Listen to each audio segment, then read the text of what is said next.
En Afrique, beaucoup de startups ont des projets innovants, mais il leur manque des structures leur permettant de se développer.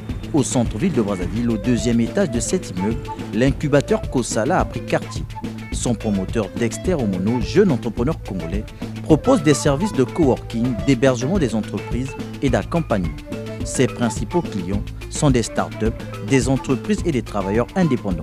Kosala est un incubateur et un accélérateur d'entreprises. Donc, concrètement, nous aidons les jeunes porteurs de projets qui veulent se lancer en entrepreneuriat à structurer leur idée. Nous les aidons à adapter leur projet à leur profil parce que vous savez, la réussite d'une entreprise dépend aussi de la personne, du porteur de projet. Donc ça, c'est pour ce qui est de l'accompagnement. Et pour ce qui est de l'accélération, nous accompagnons des entreprises qui existent depuis moins de 2 ans. Donc, qui ont des problèmes de financement, parfois qui ont des problèmes juste d'un espace de travail. Leur activité nécessite un emplacement en plein centre-ville de Brazzaville. Donc, nous leur proposons un ensemble de services allant du conseil, l'orientation, la formation, la mise en réseau, la recherche de financement et les espaces de travail. Donc, il y a des services d'accompagnement qui peuvent être gratuits ou payants et il y a les locations d'espace, donc notamment le coworking et la domiciliation. Le coworking, c'est avoir un bureau physique ici au niveau de Kosala. Nous avons des bureaux partagés et nous avons des bureaux individuels. Je suis Gétrice Moutini, analyste et évaluateur de projet et responsable d'accompagnement et incubation à Kosala. En tout cas, je fais un bon boulot à Kosala, notamment justement la sélection des porteurs de projets, le profilage, l'accompagnement et ensuite l'accompagnement à la recherche et financement.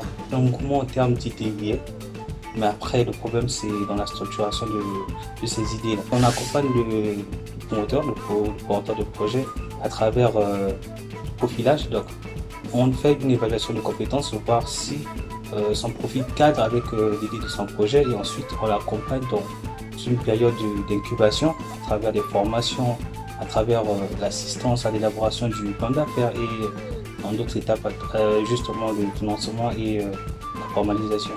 On est autour de 4000 et quelques parce que faut aussi le signaler, on accompagne justement des porteurs de projets du projet d'Issongi et on est également en collaboration avec le FIGAD. Hier, il débutait avec quelques bureaux à peine. Aujourd'hui, compte tenu de la demande croissante, il a développé plusieurs autres espaces. Une expansion qui répond à un besoin spécifique. Et ce que Kosala fait et d'autres structures contribuent énormément au développement de l'écosystème. Vous savez, aujourd'hui, souvent des jeunes pensent que pour se lancer en entrepreneuriat, il faut seulement avoir de l'argent. Mais l'argent intervient vraiment au bout de la chaîne. Avant d'y arriver, il y a quand même un certain nombre de conditions qu'il faut remplir. Il faut être formé, il faut être conseillé, il faut être orienté. Et il faut surtout avoir un espace où travailler tranquillement. Comme le disait un jeune qu'on a visité tout à l'heure. Donc, en travaillant à Kosala, ça lui permet d'exprimer librement sa créativité, son imagination et le cadre s'y prête. Il y a une bonne connexion Internet, il y a un groupe électrogène, il est en plein centre-ville. La plupart des administrations publiques et privées sont à moins d'1 kilomètre. Donc, déjà, ça élimine le budget de transport. Il peut facilement aller dans une banque, il peut facilement aller dans une administration et revenir travailler. Nos prix sont adaptés, mais aussi nos prix ne sont pas que avec un but commercial. Mais nos prix, c'est aussi pour inculquer en fait la culture de l'entrepreneuriat. L'entrepreneuriat, c'est pas l'association. Quand un jeune se lance dans l'entrepreneuriat, il doit déjà intégrer ça. Que entrepreneuriat égale coût. Donc coût, c'est gagner, mais aussi dépenser. Voilà pourquoi on pouvait faire des bureaux gratuits pour des jeunes que nous accompagnons, mais nous mettons des petits prix pour leur permettre d'intégrer ça. Parce que demain, ils sont appelés à avoir des charges. En dehors de sa mission initiale, l'incubateur Kosala s'est tourné vers les formations, des échanges et moments de réseautage entre acteurs de l'écosystème entrepreneurial. Par rapport aux priorités du gouvernement, nous essayons d'adapter notre offre d'accompagnement et de formation. Vous savez, parmi les 6 piliers du PND, il y a l'agriculture, il y a le numérique. Et ce sont des secteurs très importants, sinon indispensables pour le développement de notre pays. Donc nous, à notre échelle, à nous, qu'est-ce que nous faisons? Nous faisons la sensibilisation. Donc déjà, sensibiliser ces jeunes sur ces secteurs que voilà, aujourd'hui, l'agriculture et le numérique vous offrent beaucoup des opportunités. La sensibilisation, c'est pour susciter des vocations, susciter la participation. Et du coup, par rapport à ça, nous organisons des formations. Donc, c'est des formations qualifiantes des formations professionnelles. Nous sommes même dans une dynamique où avoir l'obtention de l'agrément pour commencer à organiser des formations académiques, pour s'engager dans une telle activité, prendre le risque d'investir autant d'argent et aussi accompagner les autres parce que nous avons l'obligation d'exemplarité. Donc COSALA est formalisé, nous sommes reconnus par l'État. La preuve, nous avons même des partenariats officiels signés avec certains ministères, notamment le ministère en charge de l'économie numérique. Mais nous travaillons de façon indirecte avec le ministère en charge des PME à travers le FIDA. Donc nous avons un partenariat. Nous bénéficions aussi de l'appui ou du soutien du ministère en charge de la jeunesse. Et nous travaillons avec bien d'autres ministères parce qu'aujourd'hui, vous savez, l'écosystème entrepreneurial, notamment des incubateurs, on n'est pas encore nombreux. Donc, sur certains projets de loi, le gouvernement ou l'Assemblée nous sollicite. On n'a pas peur de la concurrence. Pourquoi? Parce que ce que nous faisons, nous sommes un peu des entreprises sociales. Nous souhaitons même qu'il y ait des COSALA qui se créent partout pour que nous arrivions à développer notre écosystème. Dans ces locaux, plusieurs entreprises œuvrant dans les domaines du numérique, de l'assurance, de l'éducation, etc. y sont domiciliées, à l'instar de Studeli, une société financière installée ici depuis 3 ans. Alors, je suis Marcel Dacroix, représentant de Studeli au Congo. Studeli également, c'est une structure financière qui accompagne les étudiants dans leur projet de mobilité vers l'Europe. Pratiquement, on reçoit des étudiants, on leur parle de notre solution. Ils viennent généralement avec des besoins précis. Généralement, ils cherchent à avoir des logements dans les pays où ils partent. Et également, ils cherchent à avoir des solutions pour la justification de leurs ressources financières. Alors, on leur propose nos solutions qui sont un peu plus innovantes parce qu'elles sont digitales, elles sont accessibles via leur téléphone. Et ces solutions leur permettent d'avoir des garanties lorsqu'ils font leur demande de visa. Alors, trouver un bureau au centre-ville, ce n'est pas évident déjà. Et trouver un bureau meublé au centre-ville également, c'est encore plus difficile. Lorsqu'on a une jeune entreprise, généralement, on cherche à réduire les coûts. Donc, COSALA apporte cette solution-là, donc des bureaux meublés. Comme je l'ai dit plus haut, la proximité avec des banques, avec des institutions et autres. Donc, du coup, avoir un espace, un incubateur comme COSALA, je pense que c'est pour les jeunes entreprises, c'est une très bonne chose en fait. À côté des bureaux de la plateforme Studeli se trouve Novatrice Assurance, un cabinet spécialisé dans la formation, l'ingénierie en assurance et le management de risque. Je suis M. Miambanu Espoir, je suis chef du département sinistre et contentieux du cabinet conseil Novatrice Assurance ici à Brazzaville. Il y a plusieurs opportunités. Par exemple, l'équipe. Vous voyez que les gens qui travaillent ici vous poussent, même quand vous n'avez pas l'esprit de l'entrepreneuriat, ils vous poussent à avoir cet esprit d'entrepreneuriat. En fait, à revoir vos visions.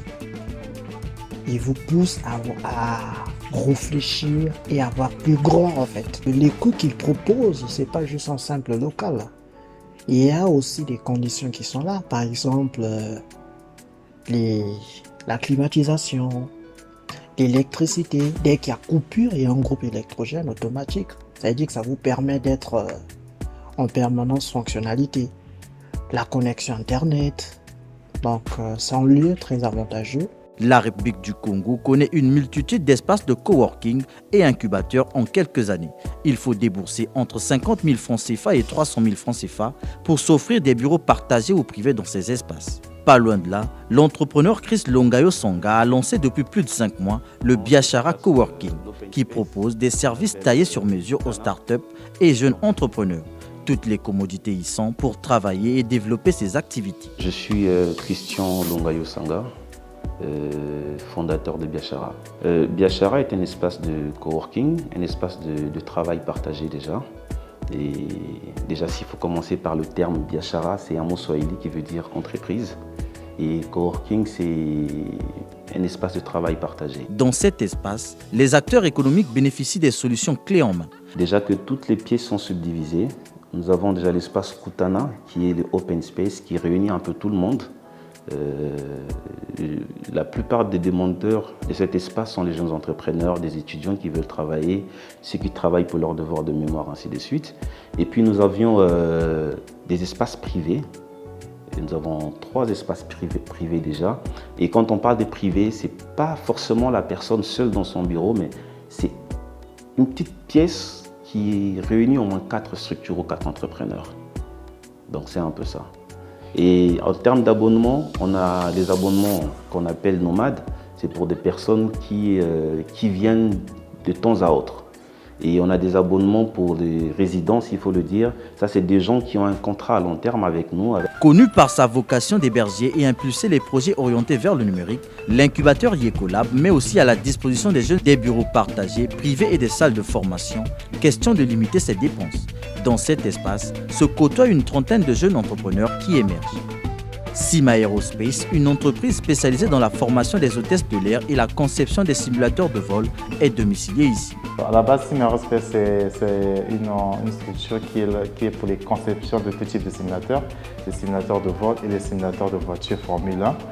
Et nous sommes aussi sur des formations préparateurs hôtesses de l'air ainsi que des formations agents de voyage. Et récemment, on a ouvert un nouveau service qui s'appelle Sim Voyage, qui sont spécialisés dans la vente des billets. Première chose, quand on dit passeport, on a vu l'espace. On a automatiquement voulu prendre cet espace parce que, premièrement, c'est par son positionnement en plein centre-ville. Dans une zone qui est assez accessible à tout le monde. Ça, c'est le premier point positif. Et le deuxième point positif, c'est qu'on était entouré dans une atmosphère où il n'y a que des jeunes. En tout cas, on est entouré que des jeunes ici qui ont les mêmes ambitions que nous, qui font exactement les mêmes choses que nous. Cima Aerospace trouve les tarifs proposés à Yekolab abordables, d'où son choix de cet espace. Alors, les coûts nous sont favorables, oui. Parce que déjà, quand on était arrivé ici, on ne s'attendait pas à ce prix-là. Et quand on a ajusté ce prix, en tout cas, ça nous allait, c'était assez abordable. Et les négociations se sont très bien passées. Vous voyez un gros espace comme ça, vous voyez comme c'est énorme, mais je vous assure, c'est à très bon prix. Le boom des espaces coworking et incubateurs profite à développer davantage l'entrepreneuriat en République du Congo. Pour la Direction générale des petites et moyennes entreprises, le défi est aussi de formaliser ces structures. Ça prouve qu'il y a un véritable éveil entrepreneurial au niveau justement de notre pays. Après, effectivement, il faut des outils pour pouvoir réglementer ce secteur. Et nous, dans le cadre justement de l'appui ou de l'accompagnement, nous avons aujourd'hui une structure, nous avons aujourd'hui une direction générale, l'agence de développement des très petites et moyennes entreprises, qui a vocation justement d'accompagner les entrepreneurs dans le domaine de la formation, c'est-à-dire jouer le rôle, réglementer le secteur justement des incubateurs. Vous savez qu'aujourd'hui, ces incubateurs-là, cette multitude d'incubateurs ou encore l'espace de coworking, parce qu'il faut savoir faire la nuance entre les deux, doivent être réglementés. Que ces incubateurs ou encore ces espaces de coworking puissent travailler avec le gouvernement. Le ministère des PME, via ses entités connexes, est sur le front de l'accompagnement avec plusieurs volets, dont techniques et financiers.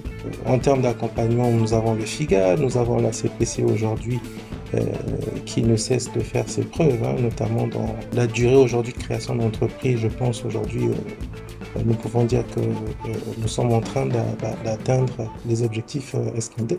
L'agence de développement des très petites et moyennes entreprises est en train de travailler sur les textes. Il y a certains textes qui sont au niveau du secrétaire général du gouvernement pour réglementer justement, je vous parlais tantôt des incubateurs. Et enfin, il y a plusieurs actions qui sont en train de se faire pour pouvoir accompagner les entreprises. Et bien entendu, lorsqu'on parle d'accompagnement, vous l'avez su le dire, on ne parle pas que d'accompagnement financier. On parle également d'accompagnement non financier, on parle également de l'accès à l'information. Ces dernières années, la République du Congo s'est lancée dans une dynamique de créer un environnement propice à la création des entreprises. L'essor des espaces de coworking et incubateurs est un indicateur important dans la perspective de permettre à ceux qui se lancent de tirer profit de ces espaces en vue de développer leurs activités en minimisant les coûts et les charges.